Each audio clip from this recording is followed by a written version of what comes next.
So everyone, welcome. Today we're going to cover the 2020 Economic and Market Update. I've been doing this workshop for about 15 years. And this initially started out because when I have individual meetings with clients, I wanted to make sure that when you come in and we sit down, that all of that time is spent talking about you, your personal situation, your financial goals, and actually very little about the market. So what we wanted to do is in this kind of a venue is to make sure that if this stuff is important to you, you want to get into the weeds on the economy, get into the weeds on the markets, this is a much better venue because you're around other peers that can ask questions that you can benefit from, and it's more of a classroom setting. But that's one of the reasons why we did these is we want to kind of use this as a way to get through a lot of the weeds. And I'll apologize ahead of time because you signed up for it, but we're going to get into economic and market data, and we have to look at some of the numbers. And so I'm excited to do this. So this is actually my favorite event every year because we get to cover what happened last year and give you a little bit of our thoughts going forward. Some predictions, but a lot of it is just looking at the data, where is it telling us we're going. So welcome everyone. Here is our agenda. So you can see that we're going to just do a quick update on our company, and then we're going to go into a brief overview of 2019. We're going to spend a lot of time on items 3 and 4, which is the current economic and market review. We're going to talk about 2020. Part of our, hopefully, enticement to get you here is give you our outlook with what we think the decade's going to look like. We think this is actually going to be a great decade, much to the chagrin of any media you turn on. And then number 5 is really talk about like what questions we're getting from our clients. I wanted to share some of the common questions we're getting. And then additionally, like what's your focus for 2020? And I've actually been looking at this from a perspective of 2020 is really a decade, not just a year. I think it's kind of fun when you do long-term planning to look at a 10-year period and kind of forecast where you think you're going to be, and that stuff to me, because I'm a planner at heart, that's the stuff that I really enjoy.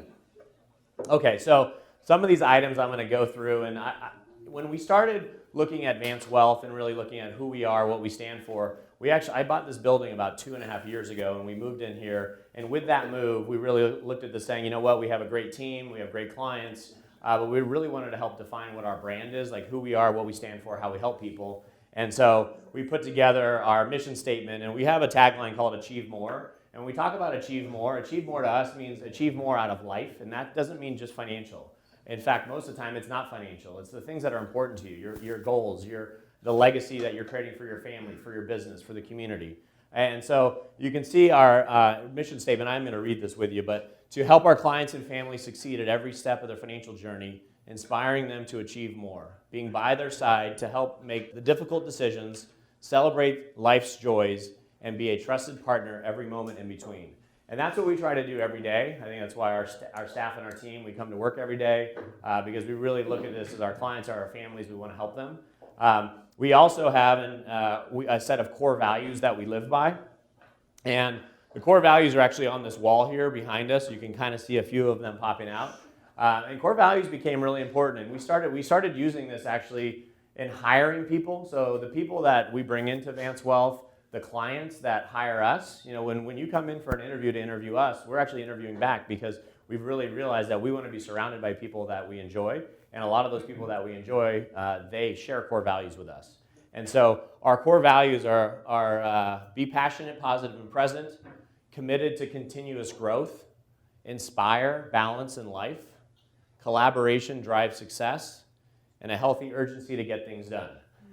Now, clearly we're all not perfect at these things every day, all day long, but it's really kind of our mantra of what we want to live by. And we've just found that those that really embrace these and kind of live their life in a similar way are just the right connection for us. And so many of you are in this room because you are trusted clients. So hopefully you look up there and say, yeah, that does define me. So our core values are a big part of who we are because it shapes how our team serves you. When I started in this business, it was just me, and that was over 20 years ago, and we've really built a nice team to help support you. Because the thing that I realized is as we grow, as we bring on more clients, I can't do everything, nor am I good at everything, so it's a healthy mix. And so we have a team of 4 advisors and then a leadership team, Lisa and Chanel. Tara does all of our marketing coordination, so you can thank her for all the wonderful food and wine. She coordinated this for us. And so our team is continuing to grow. Because, again, we want to continue to serve. So a couple quick things. Every year we try to get better, and we try to get better for you. So Tyler Tilton in our office is one of our advisors. He recently got his Certified Financial Planner designation. I've had that for about 10 years. Jared's had it for about 5, I believe. And it's really one of the harder designations to get in our profession. It's equivalent to CPA. Some would even say harder than that. A lot of people would say that it's harder than the bar exam. So I can't speak to either of those because I haven't done it. But it's really a tough, it's a very rigorous testing requirement. And the reason why it is because they want to make sure whoever's carrying that certification, that they are a professional and that they follow certain guidelines, certain ethics. And so that was an amazing accomplishment that Tyler received this last year.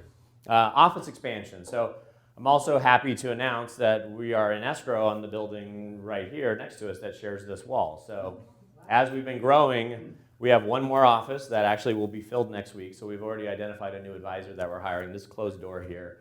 We have a new advisor coming in next week. She'll be starting on Monday. And you can see that note up there. But we're in escrow on the building next door. We're really excited about that because when we look at our 10-year plan, the only way we can hit our 10-year goals is if we have enough space to accommodate it. And so we're happy we're going to be here for a while. Also, just so that you know, we are going to be looking for a new office assistant for Vance Wealth probably in the fall of this year. So we know it's going to take a really good person to fit our culture. So if you know anyone you think might be a good fit, let us know now because sometimes the hiring process can take months, hopefully not years, but months to identify the right person. So we have also found that our best hires, or my best hires over the years, have been people that I've known through the community, through friends. And so again, we just want to put that out there so that if you have anyone in mind, we'd love to have them. And then just some other things that are really important: community involvement. I'm the president of Single Mothers Outreach and also I guess chair-elect for the Chamber of Commerce here in Santa Clarita. And then Jared's involved with the Boys and Girls Club, and we continue to do more and more for the community. We're in such a great community here in Santa Clarita, and we really feel like it's really our duty to give back and to help others. And so, and I know a lot of faces around here give back a lot of time to the community. So thank you for that. So that's really our commitment, is to get better for you every day. The other thing that when you look at and you come into our office and it says Vance Wealth, I think sometimes we think of wealth, everyone has a different definition of wealth, really defining what does that mean. And so we kind of want to redefine it. I'm not going to read through this, but maybe as I'm speaking, you can look up here and just kind of follow along. But the bottom part of this is when we talk about what we call as true wealth. It's really the daily commitment to achieving more in life, business, health and heart.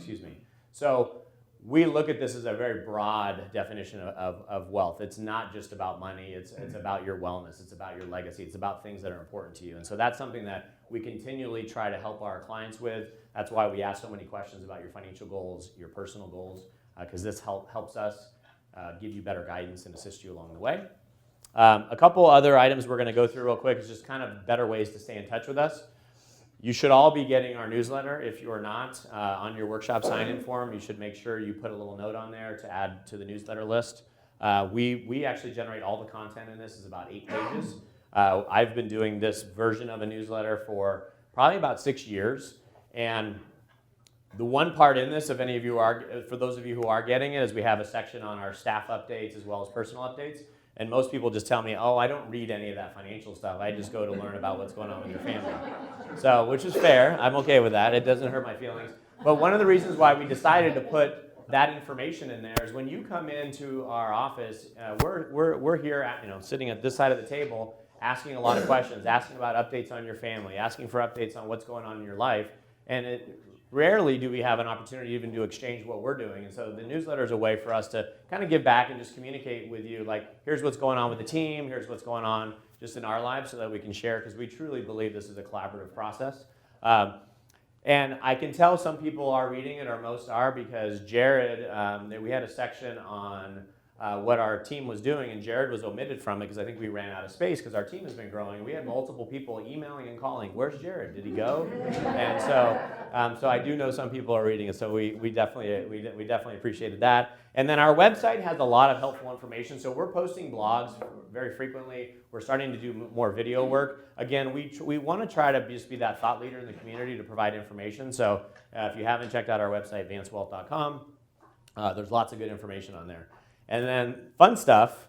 So we are doing our third annual spring reception for this year. You are all invited. It's on Saturday, May 30th It will be here in this office and in the parking lot. You can see the picture. So we literally took over the whole parking lot. And we'll have food, and I think we're going to do a band again this year. So it's just a lot of fun. It's really a way for us to celebrate with our clients and community partners. So it's 6 o'clock on May 30th. Please put it in your calendar. We'd love to have you. And then lastly, we've been trying to get better and better with posting updates on social media, because if you're like me, I probably get over 1,000 emails every day. Mm-hmm. And most of them don't need to be dealt with, but I get a ridiculous amount. Also, because everybody on my team, since I'm the owner of the company, copies me on all correspondence out of this office. So we've also been doing more work when it comes to posting things on social media, because we've been finding where email used to be that delivery of choice, now people are using social media to get more information. So if you haven't liked Vance Wealth on Facebook, we try to post things a few times a week on there, also through LinkedIn. So if you haven't liked us on there, it's a good way to follow some of the content that we're sharing and preparing for you. And we'd love your feedback.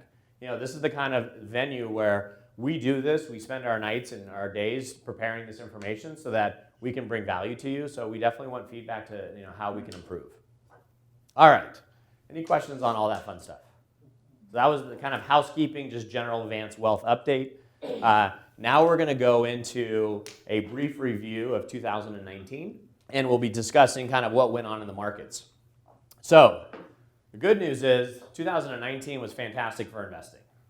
Essentially everything went up, from stocks to real estate to gold to oil to bond prices. Everything worked.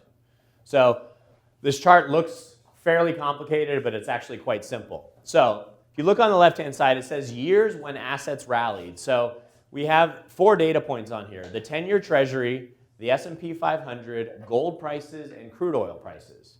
And this basically shows when interest rates went down by at least 75 basis points, or 0.75%, and when interest rates go down, that means the value of bonds go up. And then when actually these assets go up at least 10%.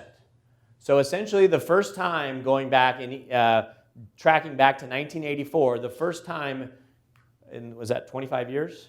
Or is that 35? 35 years. That's 35 years that, if you look, it only met this 4 criteria one time, and that was last year.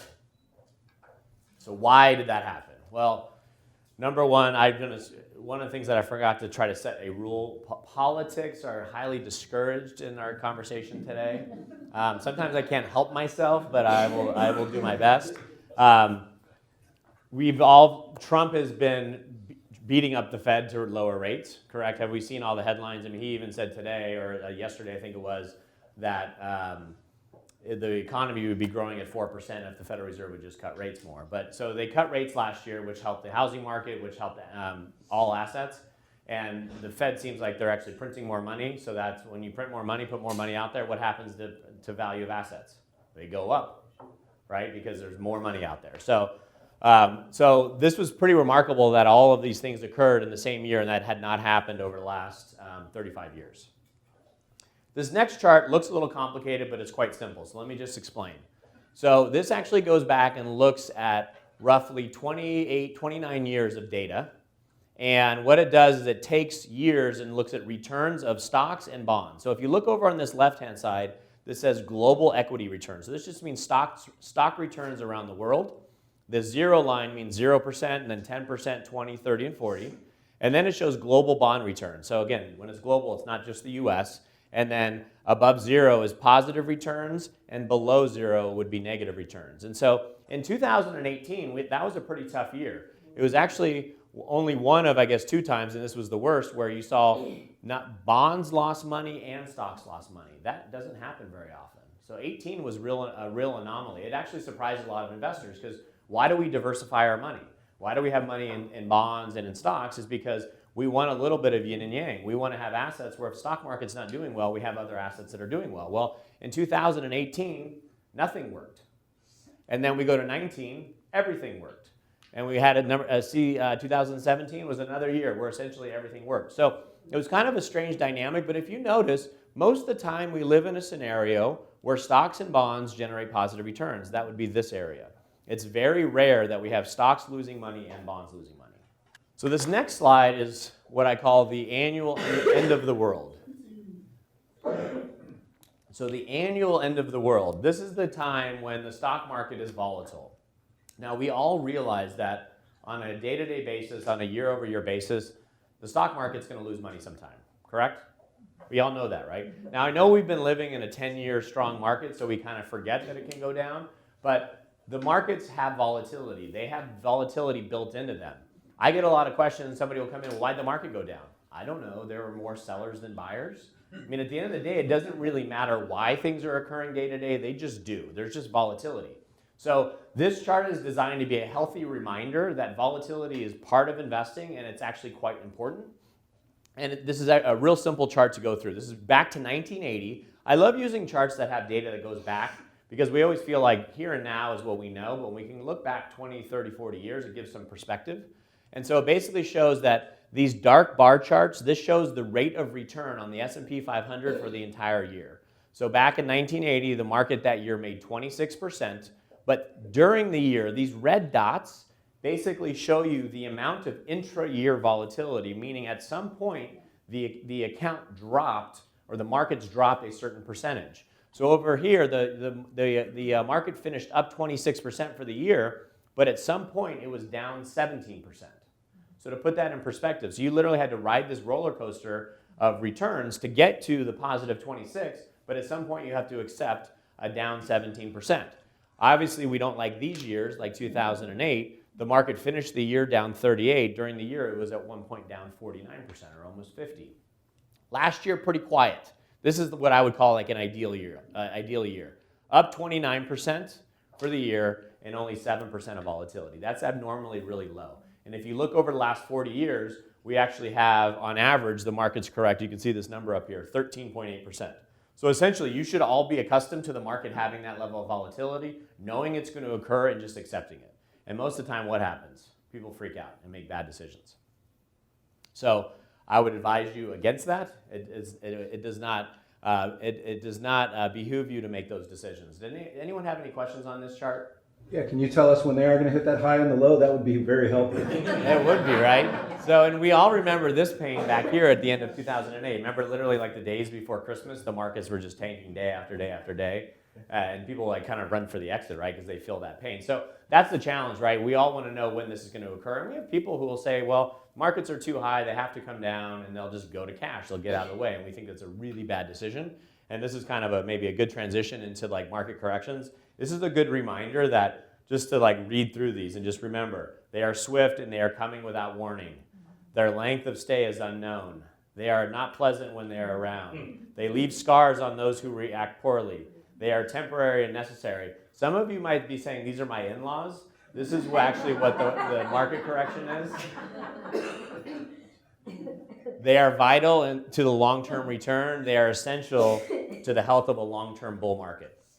So this is all normal stuff. Now, when we think about growth assets, what are really the only two ways to grow your money? Owning a business, which is another word for owning stocks, and what else? Real estate. Those are the only really two ways to grow your money. I mean, you can make more money and put it under your mattress, but the money's not growing, correct? Those are the only two ways. Real estate versus stocks has a little bit of a hidden component, is that real estate prices don't adjust every day. And I've been using this maybe terrible analogy for at least 15 years. Can you imagine, and people don't even get newspapers anymore, so I need a new analogy. Maybe you can help me with one. But can you imagine if when your newspaper showed up every morning, it had your home price? And it would say, all right, your home's worth $500,000. The next day, right? Then, yeah, right. And then, the next day you go out there and you're like, oh, honey, I got the paper today. It says my house is worth $495. Then the next day you come out $490. That would create some uneasiness, would it not? But when you're in your house, you're living in it, you don't really care, and it's not really relevant if it goes up and down, but it's also because you're not getting hammered with price updates every single day. The stock market does. But the benefit of that, it's also liquid.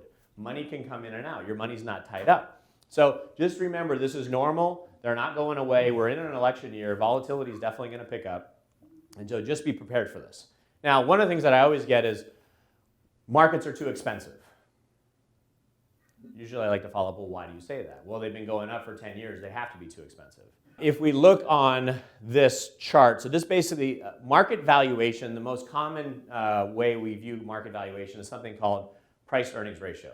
So it's basically the price of the market divided by profits. So price divided by earnings. So you can see back here in 2000, 2001 was when the dot-com bubble kind of burst. You can see we had valuations really high. And then you can see where we are today. Our 25-year average is around 16. We're a little higher at around 18. So valuations might be stretched a little bit, but they're not anywhere out of alignment. They're not even what we would call one standard deviation away from normal. So they're within a normal range. And one of the reasons why I think the markets will stay attractive, and again, I don't have a crystal ball, but think about the alternatives. What are you getting paid on cash? Depends where you're going, right? So if you're at the big banks, you're getting paid nothing. I mean, literally, it's embarrassing. We've seen clients with balances of a few $100,000, and they're like, oh, you're getting 0.2%. So if you go out to a credit union, you go out to some other banks, you can get rates in the 1.5%. But at the end of the day, it's still pretty terrible, right? Those are really low rates of returns.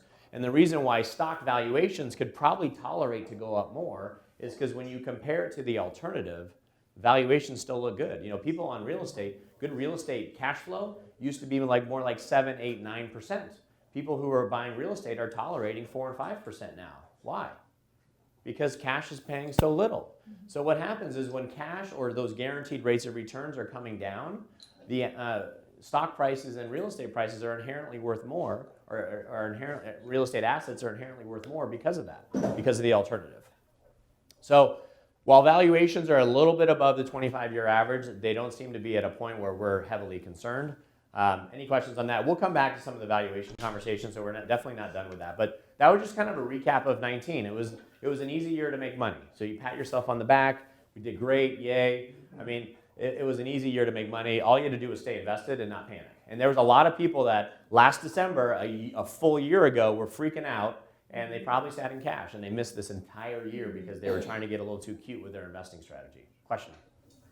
It's interesting that every time a company wants to take over another company, they're willing to pay more than the stock value. So it tells you that the company's not stock, it's not overvalued.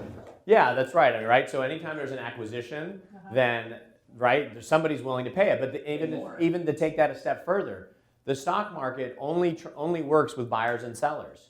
So if I want to go sell my stock, somebody else has to buy it. So that means at the exact moment that someone thinks this is the best purchase I've ever made, somebody's selling it to you. Yeah. Right? So there's always a buyers and seller in every transaction. So you're exactly right. So what we're going to transition into now is just kind of a current economic update. It's going to be a little heavier on economic issues. The next chart's a little noisy, but it's actually one of the more important ones. I've been hearing for 3 years that we're going into a recession, correct? It's kind of been, whether you like Trump or not, that's kind of been, once Trump got elected, we've been heading into a recession the whole time. Can we agree with that? I mean, that's been the talk on media. We're going into a recession. And we've been in the camp, we're not going into a recession, we're not going into a recession last year, we're not going into a recession this year, we're not going into a recession this year. We might go into a recession next year, but we're not going into a recession this year. And if we look at why are people saying that? Well, if you look at all this data up here, let's start on the left-hand side. So the that first chart shows a gray bar chart and a light blue. I know it's a little hard to read. The gray represents expansion. So what's an expansion? That means the economy's growing. That means unemployment is dropping. That means more people are working. Tax revenues go up. That means the economy's strong. So that's expansion. Then you have recessionary environments, which means the economy's contracting. People are losing jobs. So if you look back, and this chart goes back to 1900, expansions tend to last 4 years, and then recessions tend to last on average 15 months or just over a year. But if you look at the chart a little bit closer, what's been happening kind of post-World War II America, kind of post-1945? Our expansions have been lasting a lot longer. Our current expansion is 126 months long, which means that's 10 and a half years. That's why everybody keeps saying this has to end. It's 10 and a half years. It's never been this long, and they are right. It hasn't been that long. So, but just because time doesn't drive the necessity for it. Our economic system has actually gotten healthier. Look at the last 50 years. Our expansions have gotten bigger, and our recessions have gotten milder. Look at how bad the recessions were in the early part of the last century. So this is what tells the story, the chart on the right-hand side. This basically shows growth of the economy, so real GDP growth, so the real growth of the economy after inflation. On the left-hand side, it shows the percentage of growth. So the best period of time that we saw was that the recovery in, and I know we all remember this, the second quarter of 1960. The recovery is this dark blue line right here, that the economy recovered 50% over roughly, it looks like about an 8-year period. Does that sound about right? Yeah, about an 8-year period. That's a 50% growth rate. What I've circled over here, this outlier, is our current recovery. So the argument that I've been making for the last 4 years is that the recovery of our economy through the depths of the Great Recession in 2008 has actually been so flat and has not followed these previous trend lines that this recovery is probably going to last longer because it wasn't as steep, right? So if you think about it, if we're eventually going to get to a recovery of 44% or something up in this neighborhood, we could go out here for a lot longer before we get there. So this recovery could last another 3 years, 4 years, or 5 years. Now, we all know we're dealing with politicians that may disrupt that, and from both sides. So I'm not trying to put blame on either side. We all have politicians we can hold accountable. But this recovery line, even in spite of when Trump was elected, the path of growth did not change. Right? You would have thought, okay, this was the Obama recovery, and then we talked about more growth. It's actually stayed on the same path. And that's why Trump's been talking about cut rates more, trying to stimulate more economic activity. So because of this path, that's why we think the economic recovery is going to last longer than most people expect. And actually, for us as citizens, is a lot healthier. I would rather have slower, longer growth than fast growth followed by a massive decline. So slower and steadier is something that I would actually prefer, and it looks like we're going to see this. Now, we're going to have some policy decisions ahead of us. They might be mistakes, we don't know, but that's why we don't think we're in a recessionary environment at this time. Now, with that being said, depending on what market you're in, if you're in the oil and gas business, you're in a recession. You've been in a big recession for 5, 6, 7 years.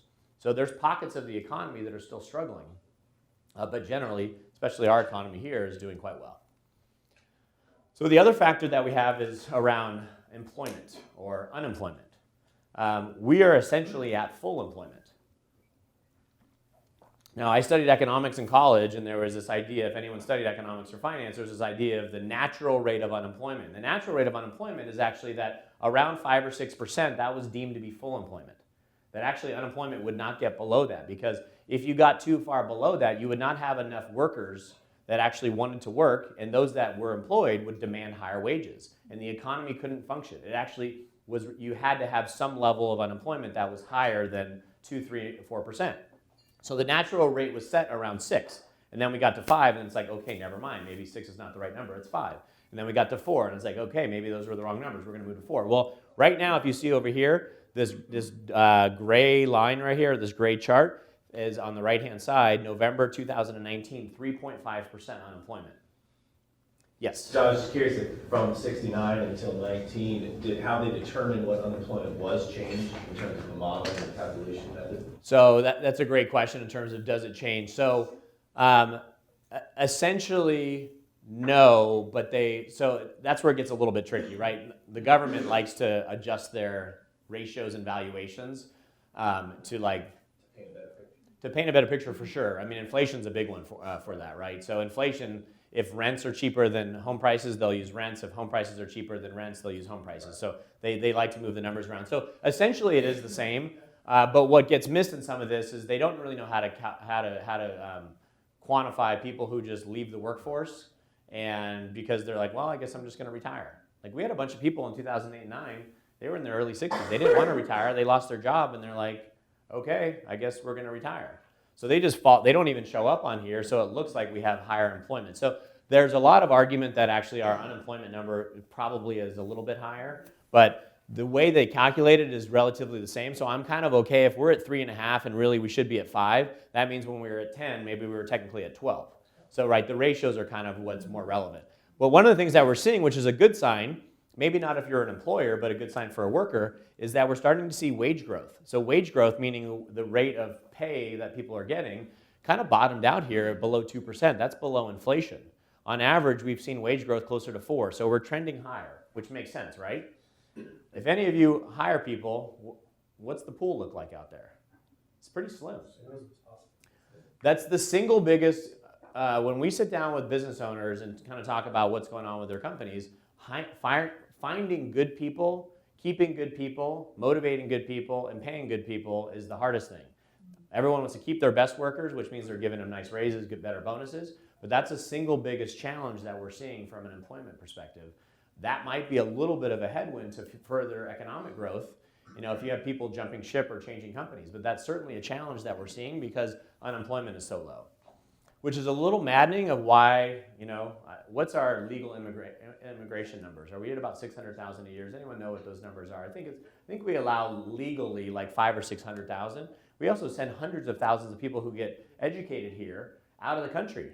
And it's crazy when we have tons of companies that actually are looking for able-bodied Americans or able-bodied citizens, green card holders, whatever that might be, and we actually don't have a system to keep them here, which is crazy. At this level of unemployment, we have to start doing a better job of changing policy to allow that, or it's going to actually start hurting companies because they're going to say, all right, well, I'm going to offshore this, or I'm just going to find technology and invest in that because I can't find people, and that's already occurring. So the good news is, with unemployment this low, that means that the economy is healthy because why? People are working, people are paying taxes, people are consuming. And this number just continues to go down. And again, the biggest challenge we're seeing is people can't find good enough, good workers, or enough workers, I should say. All right, the other challenge that we have as a nation is that we are living longer. And a lot of people haven't saved enough for their own retirement. So the data on the right-hand side shows that 63% of people think they're going to need more than $500,000 for retirement. I think that number is too low, 500,000, but that's what they think, 63%. And then this shows median value of people's retirement accounts based on the head of household.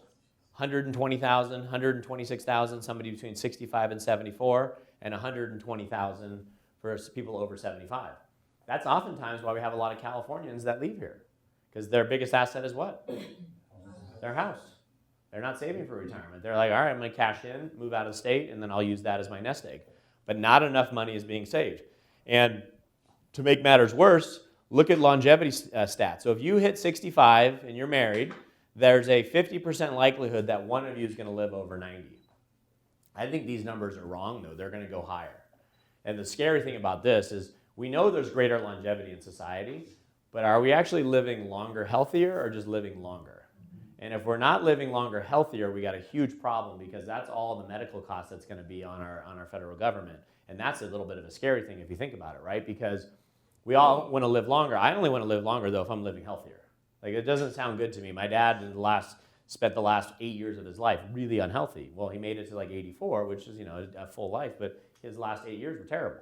So I don't want that on myself, but we also have a lot of medicine that's coming out that's going to make longevity come out to these extremes where we have, I think every year we have tens of thousands of people that are hitting over 100. And that number is going to continue to go up, which is going to put a big strain. So the big challenge that I look at, why I showed you the slide, is that we have to plan for greater longevity because the fact is people are going to live longer. Medicines are going to continue to improve the overall health.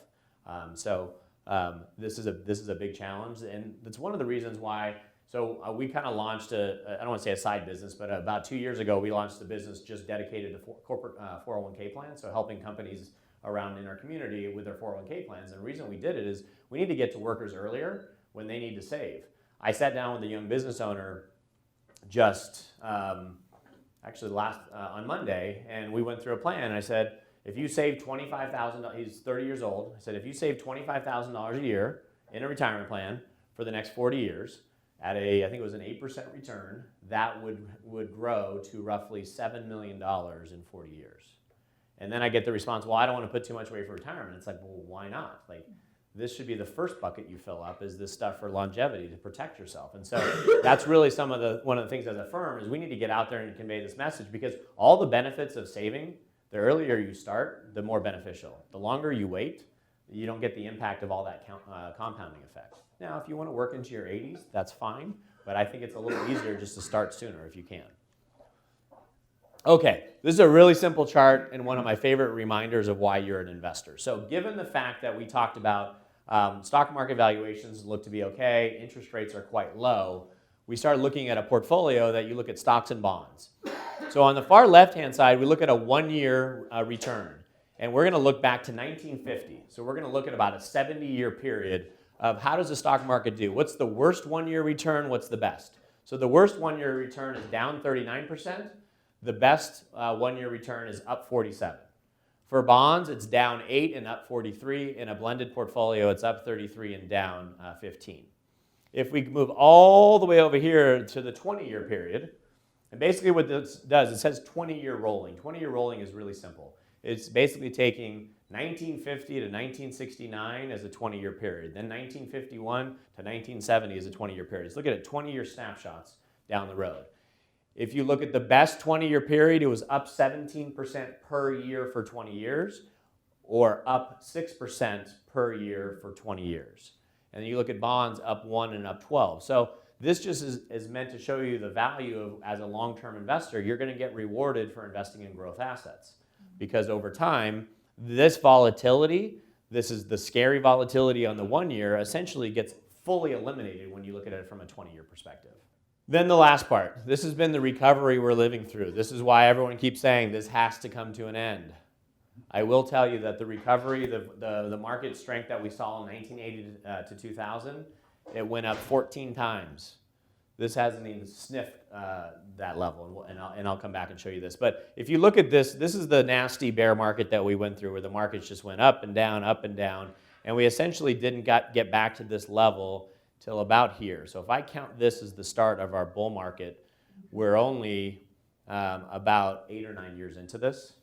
And one of the things that's really important is when you're an investor, you don't invest in a static world. And what I mean by that is, does anyone remember what the prime rate of interest was when Ronald Reagan took office in January of 1981? 18%. Close. Higher. 21.75%. That was the prime rate of interest.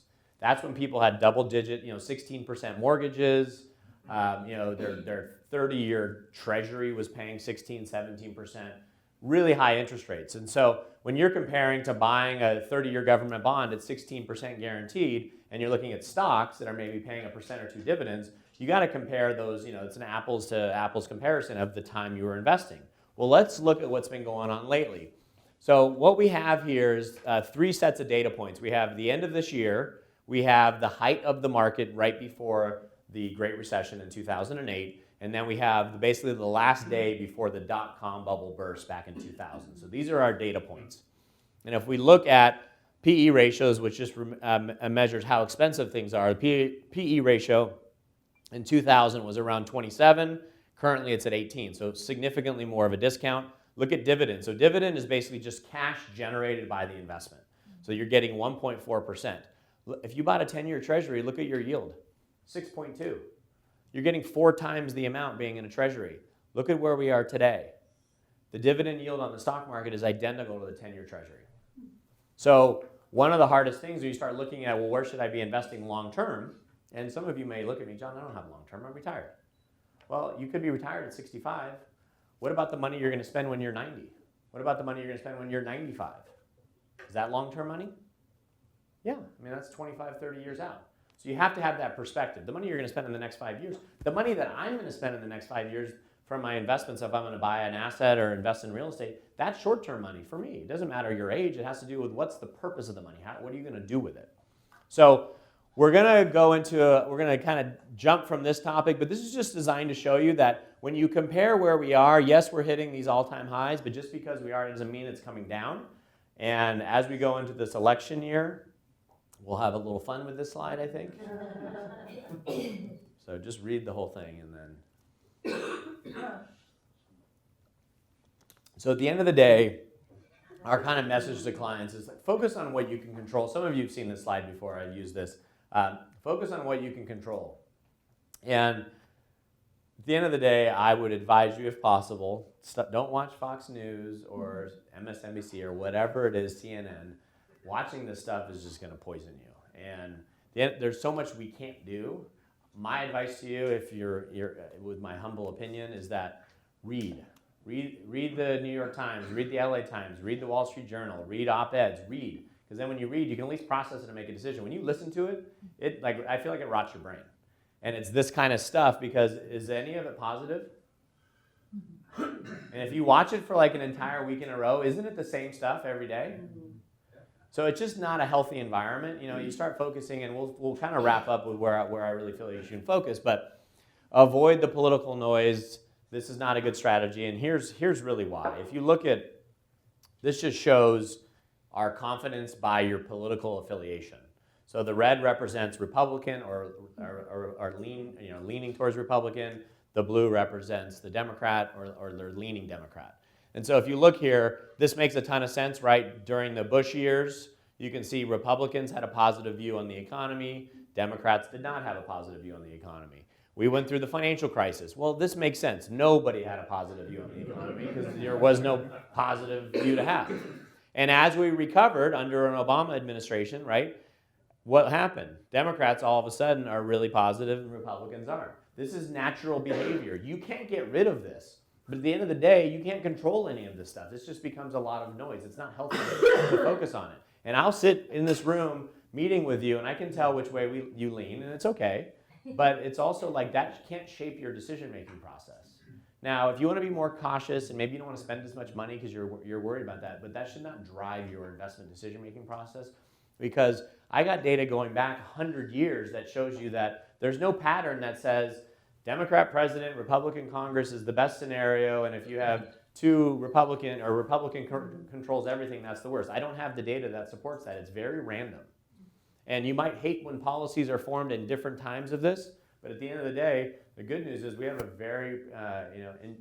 we have tons of ingenuity in our nation, and we keep pushing forward. Our companies continue to make the best products and produce great entrepreneurs. And so this kind of stuff, while relevant going into this year, don't get caught up in this. That's my advice to you.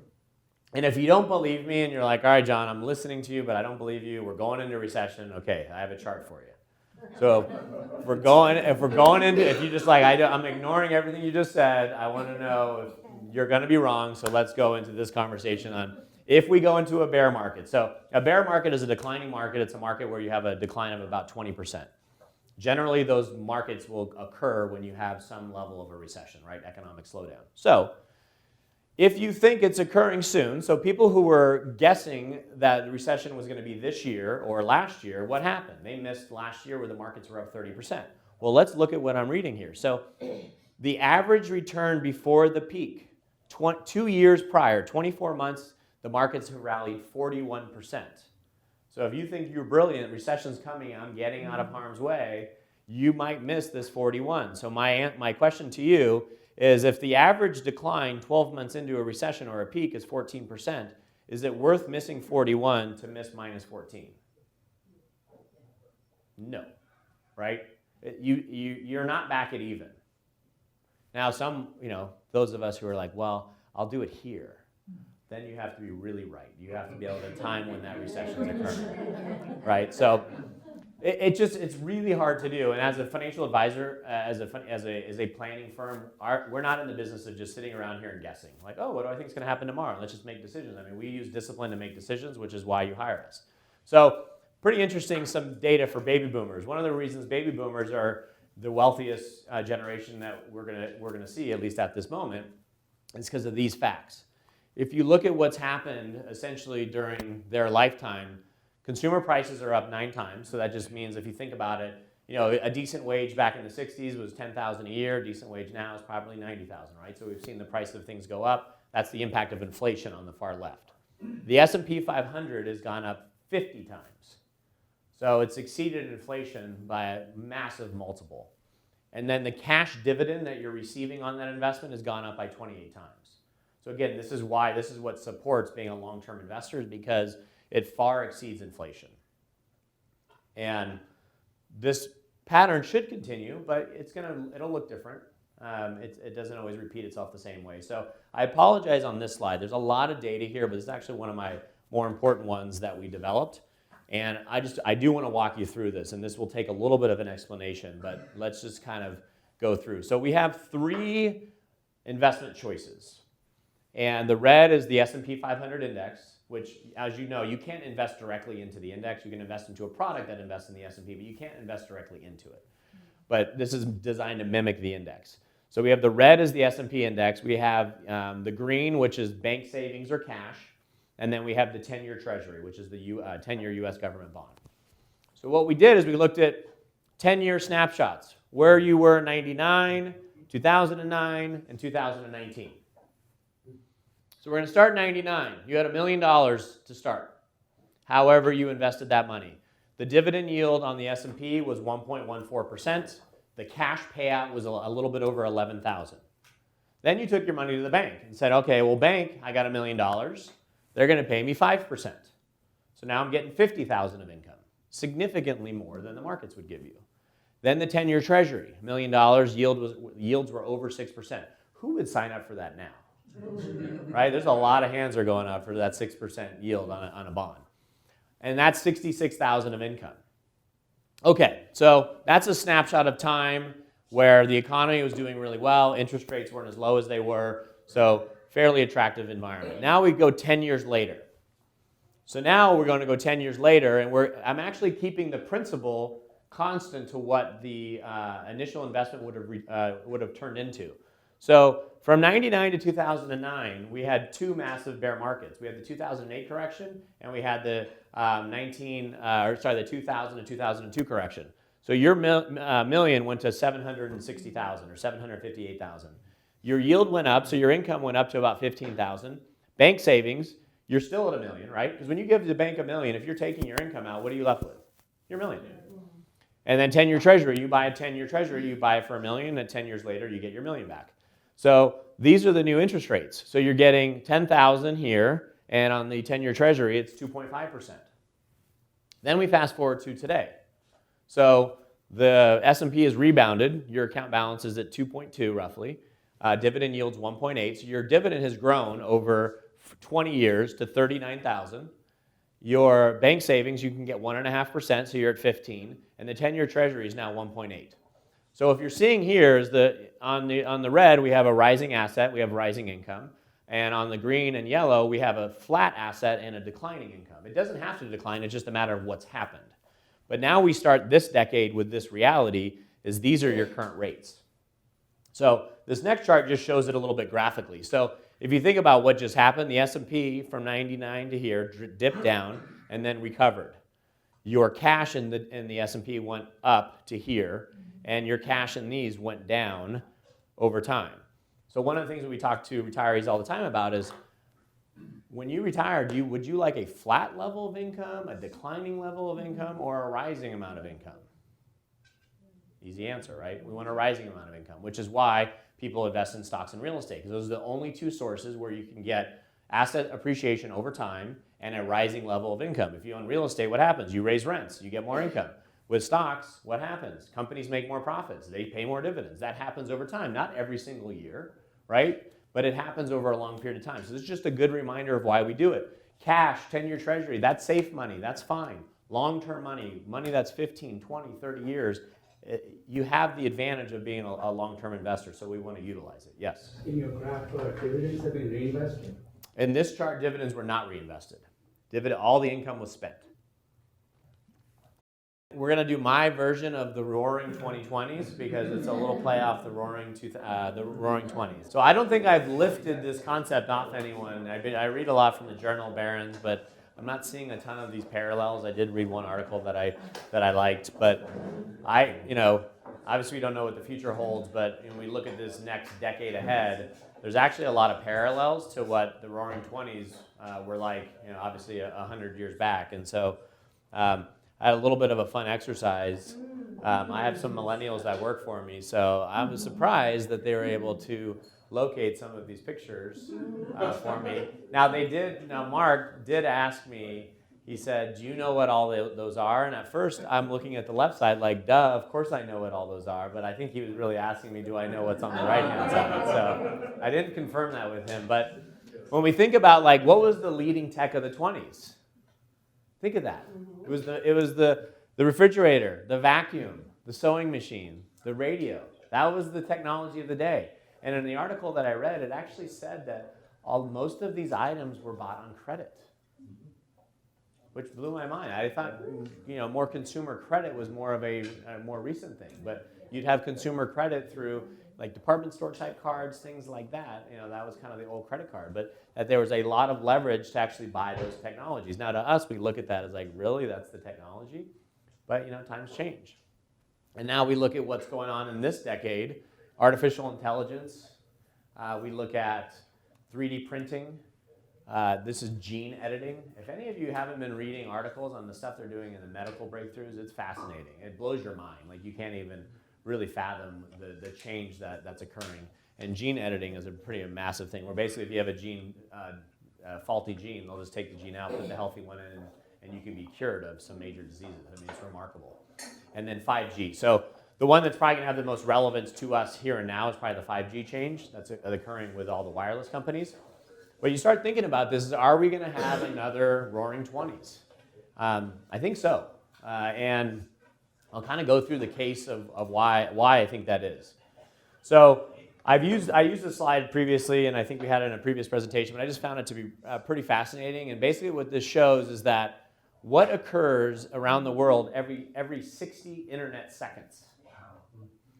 Things like 694,000 hours of Netflix watched, 4.5 million YouTube videos watched. This is in 60 seconds. So you think of the scope.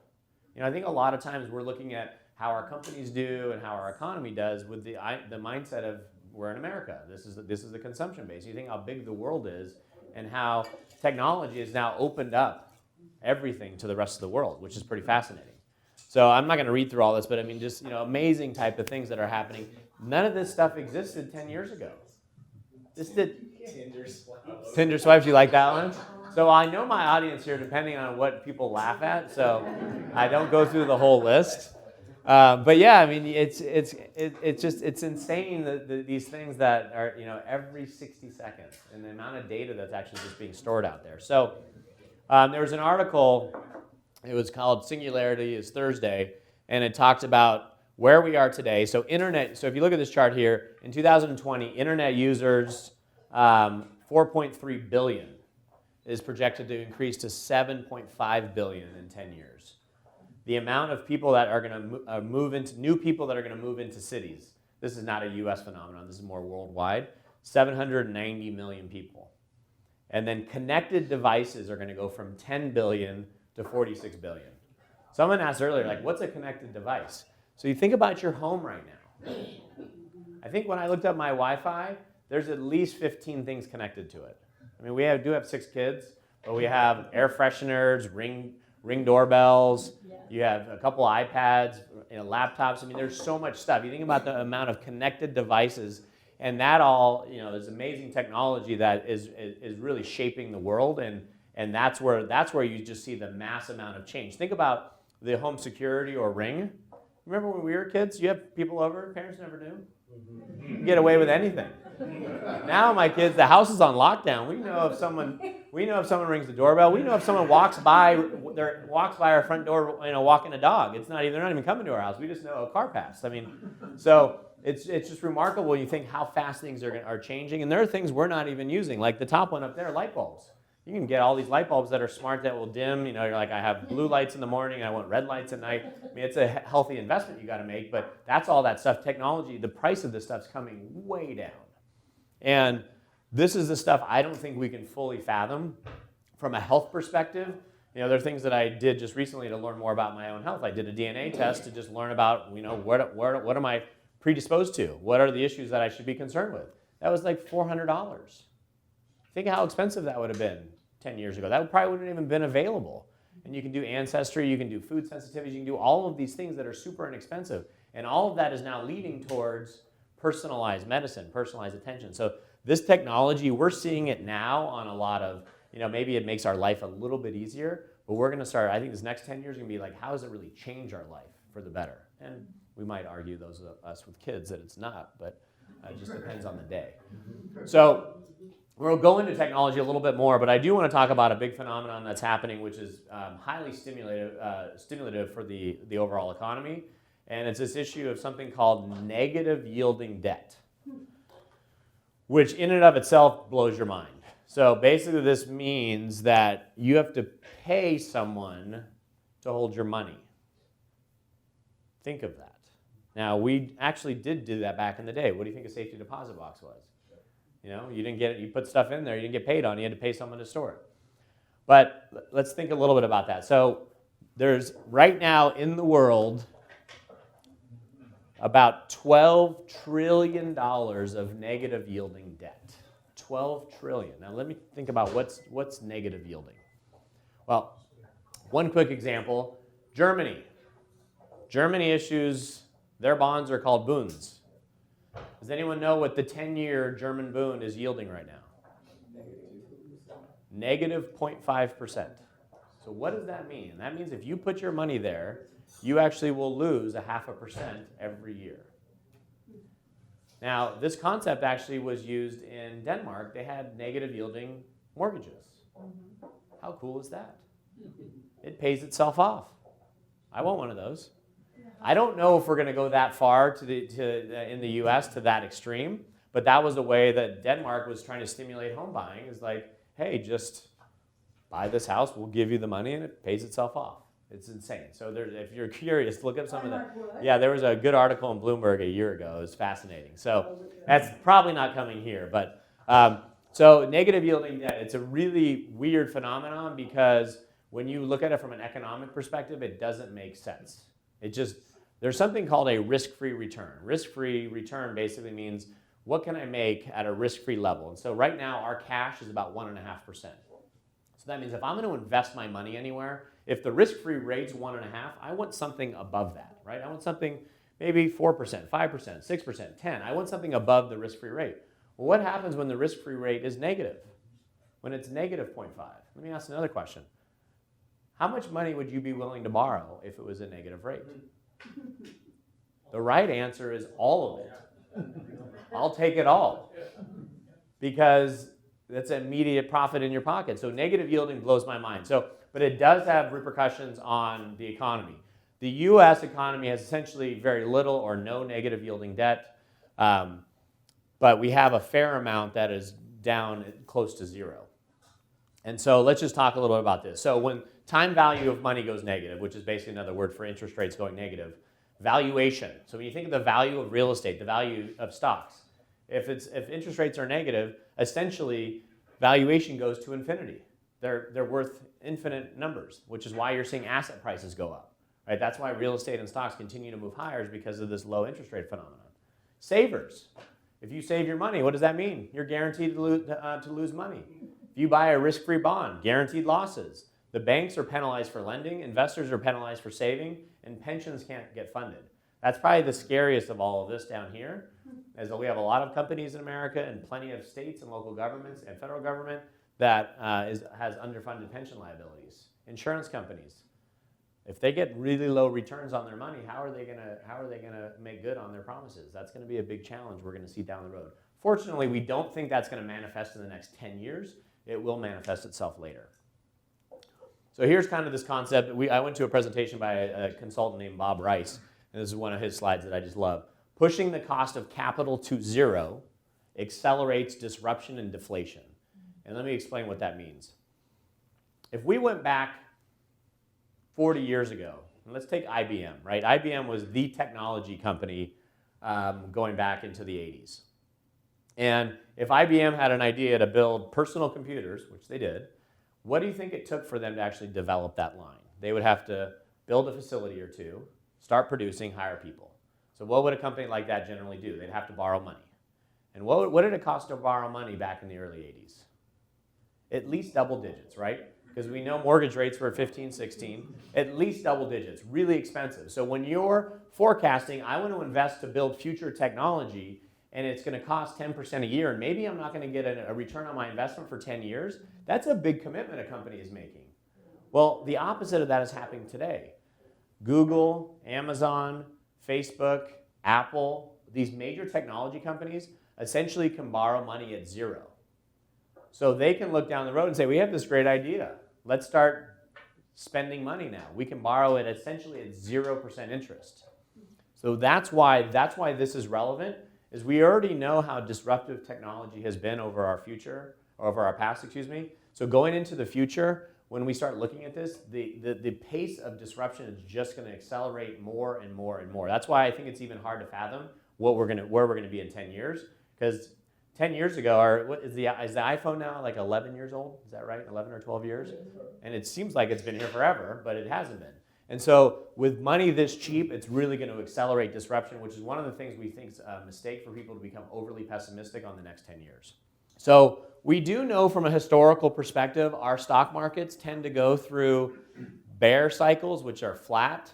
Then we have, roaring 20s right here. And then we have, the Great Depression. And if you just look history, this was post-World War II America. We had a 20-year increase. Then we had a 15-year sideways. Then a 20-year increase in the 80s and 90s. Then we went sideways for about 15, and we've been in our new recovery for about 8. This has been happening. This is very normal, where we go through boom periods and sideways periods. We still think we're in a boom period. And again, there can be policy disruption. We don't think interest rates is going to be one of them. The Federal Reserve cut rates. The economy's healthy. Think of that. Our economy is pretty healthy. People are working. They just cut rates last year. When do you usually cut rates? When we're in a recession or we need help, right? We cut taxes in a healthy economy. When do you usually cut taxes? When the economy's struggling, right? So we're doing a lot of stuff to continue to stimulate. That policy seems to kind of feed the generation as I need it now. I need it immediate, I need it now, I need a lot of it. I mean, that's really the mentality a lot of people are having, and that's what we're seeing with policymakers. And so because we start looking at these different periods of time, I want to share with you what I found in Barron's, which I found to be really fascinating. So everybody loves Apple, Microsoft, Alphabet, which is Google, Amazon, and Facebook. These are the biggest technology companies, 2 of them exceeding $1 trillion in valuation, and you can see the list going down. This goes back to 1980. This might bring back I sat down with some of my younger advisors. Once you get past, they have no idea what half these companies were. But to be fair, the 90s, I didn't either, because that was the time that Japan was going to take over the world. Do you remember that? Remember when the US was in decline and Japan's taken over everything? So look at these companies. We had IBM was the winner up here. IBM is gone off this list. That's the only one. Intel was a $1.4 billion company. They're holding on at $256 billion. So obviously that's been good growth. But look at all these names over here. What's funny is some of these things that have resurfaced. ADP is certainly not going to make the list, but they still exist.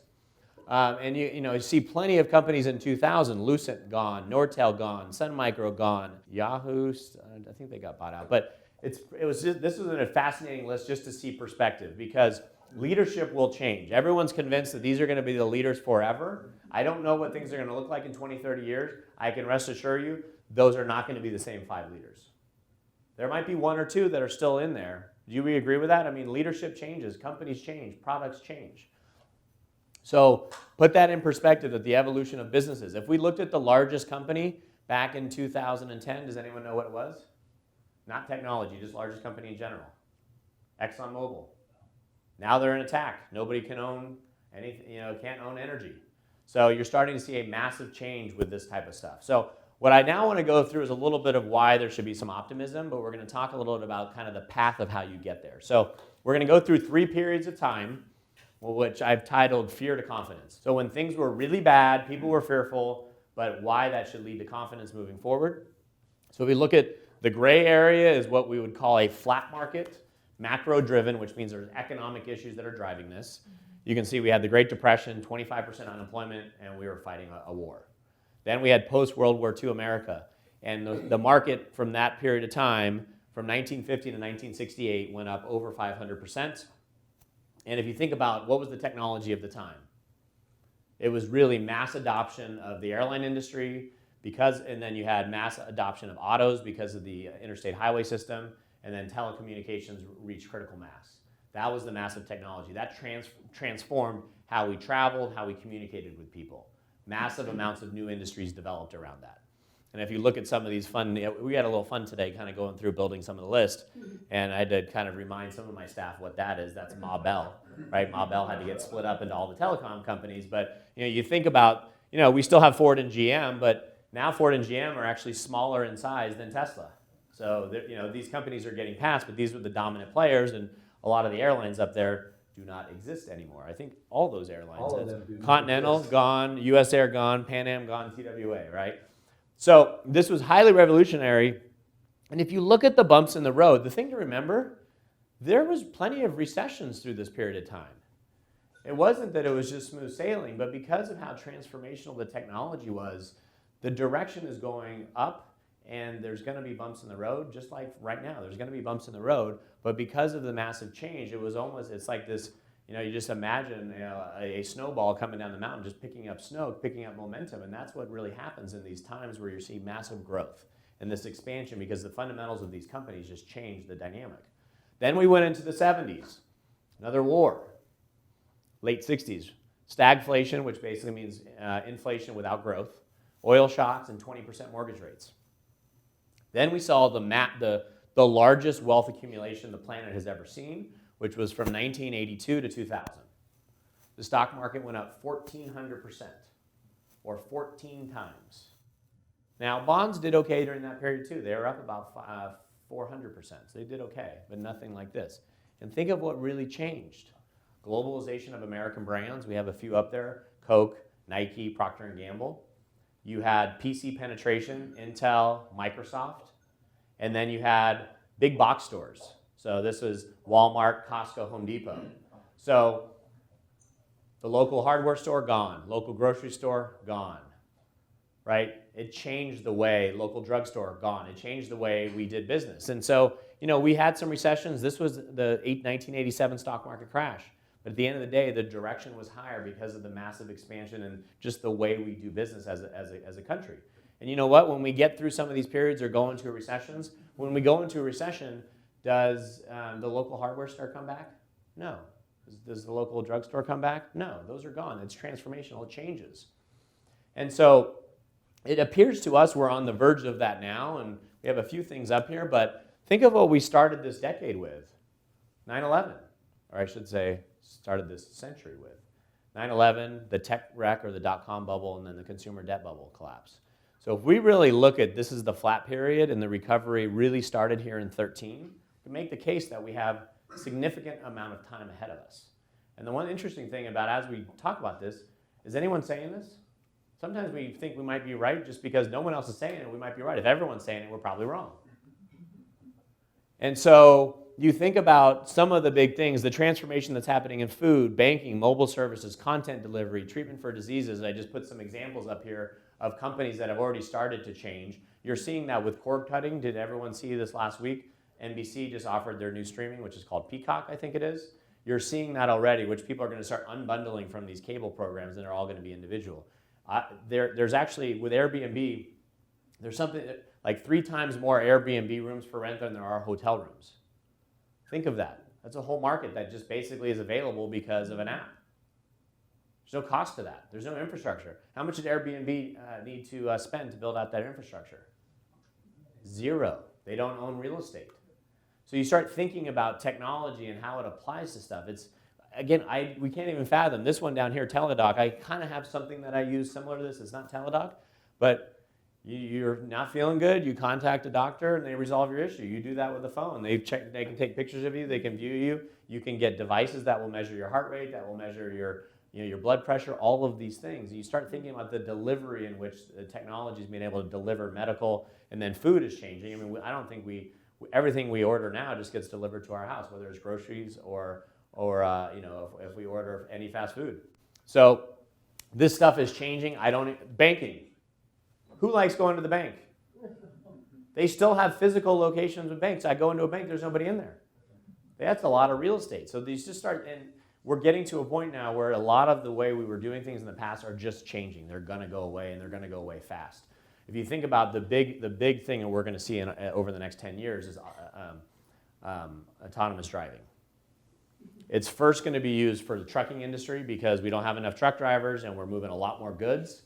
And it's a lot cheaper to have a truck that can drive itself than dealing with the expense of a truck driver.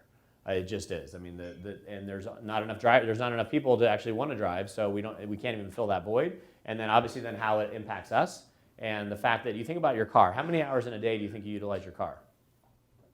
3 hours? 4 hours? 5 hours. So maybe your utilization of your car is probably less than 20%. You think it makes sense that I got to pay a full price of a car and full insurance if I'm only using it 20%? Imagine in a world where you can just basically carve out, I'm using it 20%, you're using it the other 20%. You think that the cost of stuff's going to start coming down when they start figuring out ways where you're getting full utilization of a car, or you're just paying a fractional amount because the car is being used on a constant basis. And autonomous driving is going to start doing that. So when we start looking at, my whole career, I started this in 1998, graduated college in 97, was living through this environment, which I think is why there's so much fear. Markets climb a wall of worry. The more fear that's out there, the happier I am. When all of you start feeling great and you take this message and everyone's talking at their cocktail parties how the next 10 years are going to be amazing, then Houston, we have a problem. Like when everyone's optimistic, that's when you should be concerned. We're not seeing that right now. And maybe some of that's from the leadership we're getting from, out of California, out of our politicians, out of Washington, out of our politicians. Maybe that's a big part of it. But we're not seeing that optimism that usually we would see from a strengthening economy. We see a lot of pessimism. And again, that just tells me that there's more room to go. Because when there's lots of optimism, everybody's in. So these are kind of the big themes for the roaring 2020s. Price transparency with global competition. Think of that. You walk into a grocery store, you walk into a mall, you go anywhere. You can look at your phone and say, is this a fair price? Talk about how that just cuts down waste and you don't waste money. And now all of a sudden, all these companies have to be competitive because you can get immediate access. Elimination of intermediaries. This is the big one. Airbnb is the perfect example of this. It's basically connecting a homeowner with somebody who wants to stay in a city. And you think about, there's no cost to doing that. And it actually creates revenue and it creates benefits on both sides. That's happening everywhere.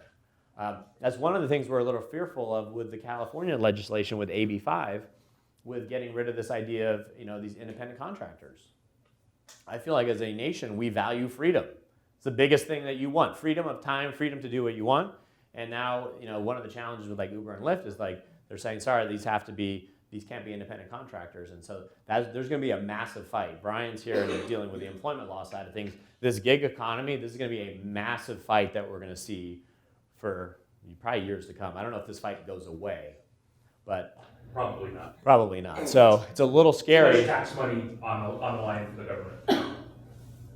Yeah. So sharing economy, globalization of labor. At the end of the day, technology will slay the cost of everything. So the companies that are doing really well, you can see. I mean, you think of the Apples of the world, the Amazons of the world. I mean, these are technology platforms that are bringing down the cost of everything. Even though we're now starting to spend more money on phones, we're getting a lot more out of it. So there's a lot of good ahead of us. It's not going to be smooth sailing, but we're really excited about it. We think it's a mistake again to be overly pessimistic, because frankly, we think you're going to look back and say, why were we so pessimistic about the future? We continue to innovate. People worry about, what are my kids going to do for a job? We'll figure it out. What did everybody do back in the 1800s? They were farmers. Do we care that not everyone farms right now? No. Nobody wants to go back to farming. Back in the early 1900s, what did people do? They worked in factories for 12 hours a day. Do we want that again? No.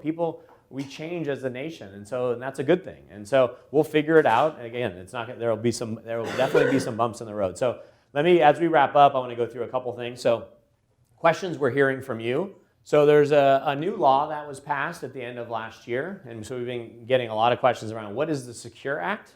And so the Secure Act just basically made some changes around retirement accounts, and specifically IRAs. There was other things that were put in place, but essentially around IRAs. So if any of you are retired or in your 70s, you're required to take money out of your IRAs, and it's called an RMD, which is a required minimum distribution. Previously, it was 70 and a half. It's now 72. I'm so happy they got rid of the half year. I mean, I don't care what they moved it to. I'm just happy it's a whole year. It's 72, so that's easy. So I know someone's born in this certain year that they qualify instead of a half year. So RMD age has gone up. A big change for beneficiary-related issues is the second one. You are now required to withdraw the entire balance of an inherited IRA, non-spousal, so spouses don't have this rule, an inherited IRA within 10 years. Previously, you could spread it out. So let's say you pass at age 90, your kid's 60. They could then take their distributions over their lifetime. Now the requirement is it has to come out over 10 years. So that makes it a little bit tricky depending on the size of your IRA. Let's say you have one kid. Let's say your IRA has $2 million in it. That means they got to take out $200 grand each year. Talk about the tax liability. So now planning for some of our clients who've deferred a lot of money in IRAs, we have to be more mindful of that because that could have a bigger hit. You can always give directly to charities from your IRAs, but this was a big change. And the attitude of the lawmakers was that IRAs were set up to help you defer money while working and have money to spend while you're retired. When you're leaving it to your kids, that's not the intent anymore. You got to take it out and pay tax. So that's essentially. Now, none of us are in the room are 95 or 100 years old, but how mad are you if you're 100 and you're like, well, I'm not going to make it another year, and now I can't do any planning. It literally is going to be kind of thrown on you. They didn't put any carve-outs to say these people are exempt. They basically said this is the new rule and you have to comply. I don't love that piece of it, but it is what it is. The last one on here is repeal of the maximum age for funding. So previously, if you were working into your 70s, you could not contribute to an IRA. You could contribute to a 401k if you were still employed, but you were not eligible to fund an IRA. Now, if you work part-time, you can continue to fund to an IRA. So that was there was a restriction at 70 and a half. So there are also some other nuances in the Secure Act, but those were the major changes that impact most of you. So does anyone have questions on that? What was the point? Do they want the money into the market faster and they didn't want to be drawn out for long periods of time? The second one? Yeah, second one. They just want their tax money. Okay. Yeah, That's it, taxes. They put other provisions in there and like allowing annuities and different products. I mean, there's a bunch of other like fluff. This is the main stuff that's really relevant. I feel like they could have done a lot better with this, but again, that's just my opinion. Nobody asked me.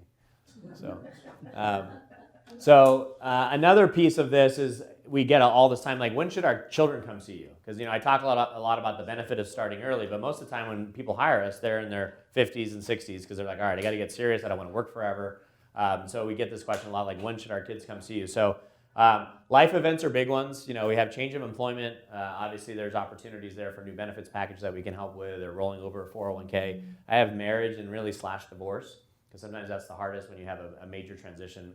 Marriage is the fun part to plan for. Divorce is the not fun, but oftentimes that's when we're needed most because it's more complicated.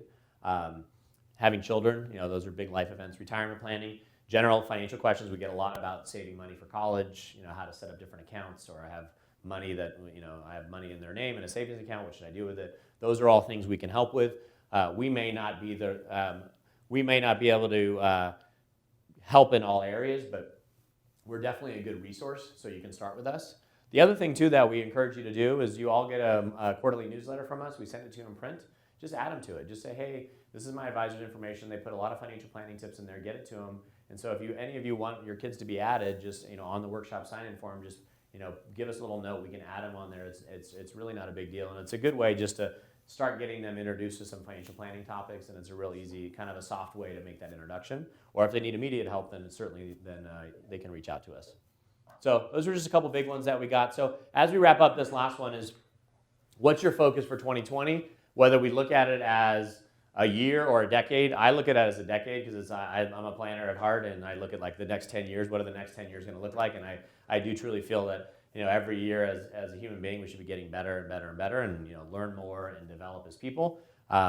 I would say my immediate focus is, I've already warned you, is stop watching the political commentary. That's item number one. But the one things that I've changed just over the last about 2 months is just changing my habits. I felt like my mornings are my most productive time, and I was wasting too much time in the morning, just hanging out, having coffee, catching up on the news.